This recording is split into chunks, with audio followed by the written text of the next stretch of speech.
கும்பகோணம் அருகே திருவிடைமருதூரில் தமிழ்நாடு அரசு அனைத்து துறை ஓய்வூதியர் சங்கம் சார்பில் 5வது வட்ட மாநாடு நடைபெற்றது. இதில் பல்வேறு தீர்மானங்கள் நிறைவேற்றப்பட்டன.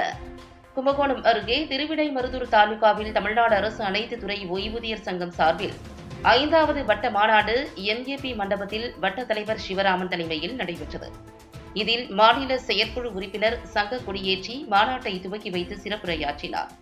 இந்த மாநாட்டில் வட்ட துணைத் தலைவர் நடராஜன், வட்ட இணை செயலாளர் வெங்கடேசன், வட்ட செயலாளர் உதயகுமாரன், வட்ட பொருளாளர் பன்னீர்செல்வம், முன்னாள் மாவட்ட தலைவர் கலைச்செல்வன், மைய பொறுப்பாளர் துரைராஜ், ஓய்வு பெற்ற சத்துணவு அமைப்பாளர் திரிபுர சுந்தரி, மாற்றுத்திறனாளி பாதுகாப்பு நலசங்க மாவட்ட துணைத் தலைவர் பழ அன்புமணி, கூட்டு ஊழியர் சங்கம் சேகர், கும்பகோணம் வட்ட தலைவர் துரைராஜ், வட்ட செயலாளர் பக்கிரிசாமி, தமிழ்நாடு அரசு அனைத்து துறை ஓய்வூதியர் சங்க மாவட்ட தலைவர் கலியமூர்த்தி ஆகியோர் கோரிக்கைகளை வலியுறுத்தி சிறப்புரையாற்றினார்கள். இந்த மாநாட்டில் புதிய ஓய்வூதிய திட்டத்தை ரத்து செய்து பழைய ஓய்வூதிய திட்டத்தை அமல்படுத்த வேண்டும். 70 வயது ஓய்வூதியர்களுக்கு கூடுதலாக 10% ஓய்வூதியம் வழங்க வேண்டும். மாதந்தோறும் மருத்துவ படி ரூபாய் 1000 வழங்கிட வேண்டும்.